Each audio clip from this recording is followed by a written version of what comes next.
Hello and welcome to Quick Charge. I'm Mikey G, and it's Thursday, August 3rd. After basically a year of tracking Tesla's Highland program, which is the next generation of the Model 3, finally looks like Tesla is about to launch it. Tesla has pushed all of its new Model 3 orders for delivery timelines in Europe past October, meaning that customers shouldn't expect delivery until the fourth quarter. In the case of the Model 3 Performance, Tesla is even quoting deliveries all the way through January of 24, which is quite untypical. In Europe, Tesla sells the Model 3 vehicles that are produced at Gigafactory Shanghai, in which Tesla warned that would undergo global factory upgrades that would result in temporary production shutdowns.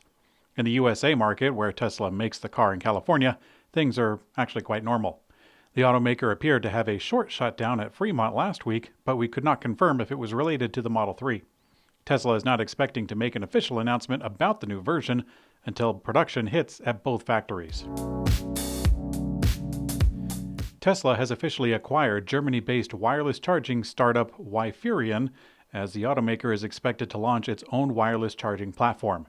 A year ago, this would have been quite surprising for Tesla, which has never shown any interest in wireless charging. Over the years, Tesla has favored an automated robot arm instead of wireless charging to complete the task, but earlier this year, Tesla did tease a new wireless home charging station. Now, it's likely that this acquisition could accelerate just that effort. The official cost of the transaction has yet to be disclosed, but as previously reported, it could be between $50 and $100 million. Wiferion was founded in 2016 and has developed inductive charging solutions for electric vehicles and industrial robots. In fact, it reportedly deployed over 8,000 chargers primarily for industrial robots. This could serve Tesla factories, which already employ large-scale robots of many kinds. Tesla is now facing another class action lawsuit, but this time it's related to overstating the range of their electric cars. Last week, we shared a report from Reuters that highlighted some questionable practices by Tesla related to overstating its advertised range. Some felt that the article was too critical, and others felt that it validated their experience.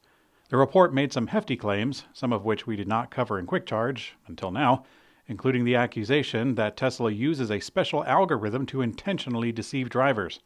The article strangely stated that it could only confirm that Tesla was doing this when they were selling the Roadster and the Model S. Now, that's rather strange because the overlap between those two models was 6 months time frame at best. Now, while this and other claims are difficult to prove on a small scale, Tesla owners in California have already leveraged the report into a class action lawsuit filed in the U.S. District Court of Northern District of California. Now, with already 3 owners on board, the complaint is asking for class action status and aims to represent every Tesla owner in California. A group of hackers have opened up Tesla's software-locked features worth up to $15,000. Not the whole car, but at least those features. Tesla has been on board with software-locked features since very early times when they produce virtually all their vehicles with the same hardware. Now, this includes features like heated seats, acceleration boost, and even Tesla's full self-driving package. A group of security researchers, or hackers, at TU Berlin announced that they managed to exploit a weakness in the onboard computer to unlock those very features. They plan to unveil the results of their exploit in a presentation that is called, quote, Jailbreaking an Electric Vehicle in 2023, or What It Means to Hotwire Tesla's x86-based Seat Heater. It's a very descriptive name.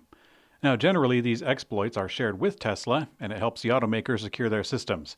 In fact, Tesla has run its own contest to attract hackers, adding more to the security of the whole system. Porsche's top-selling vehicle is going electric. The Porsche Macan EV was recently spotted with minimal camouflage, giving the closest look at the brand's first electric SUV. The new electric Macan will feature a slightly different design from the internal combustion version, with enhanced curves for improved aerodynamics. The Macan EV will ride on Porsche's upcoming PPE platform, which is also going to be on the Audi Q6 e-tron.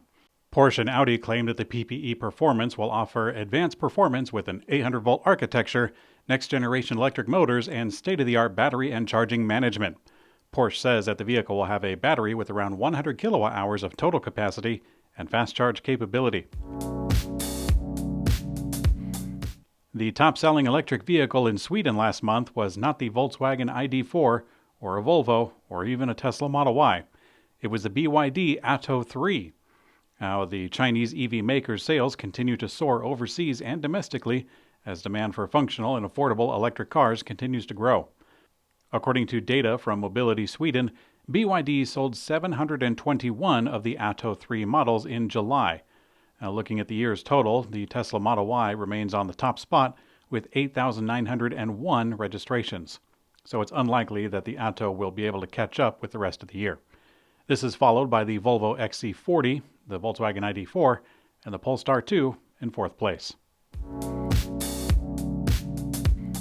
In today's community comment found on YouTube, RJ8U says, Tesla should have never allowed Rivian to use the NACS connector and its supercharger network until this type of lawsuit is settled in court. It's like allowing your neighbor to house while he steals water and electricity behind your back. Well, RJ, I don't agree entirely, and I really don't know if there's much that Tesla ever planned on doing about the NACS connector with Rivian, knowing full well that the lawsuit was ongoing. Tesla opened up the connector not to Rivian but to anyone, literally anyone who wants to use it. Aptera was the first to announce that they would use it on their vehicles, but it took a little bit of time before the rest of the U.S. industry jumped in. In order to make the NACS connector the actual standard, Tesla did the right thing and made no bones about who used it, including Rivian. Companies sometimes do this, in which they will be suing another company and actively working with them on a different project. Sometimes we can anthropomorphize large-scale conglomerates and act like they are people dealing with people problems. But I think that the analogy of a 10-headed serpent is a little more applicable. In fact, some companies are so big that one part of it works against the other part. The former Volkswagen CEO, Herbert Diess, fought internal resistance within the company over the electric transition, which I'm sure set off a lot of fireworks in the Volkswagen camp. Now, in the case of Rivian, I don't see the use of the charge connector being an intrusion into Tesla, considering that literally anyone can use it, and even SAE International is working to standardize the plug, completely removing reliance on Tesla.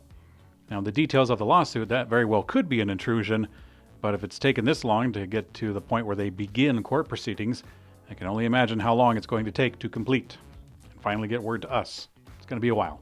So, thanks for watching Quick Charge by Electrek.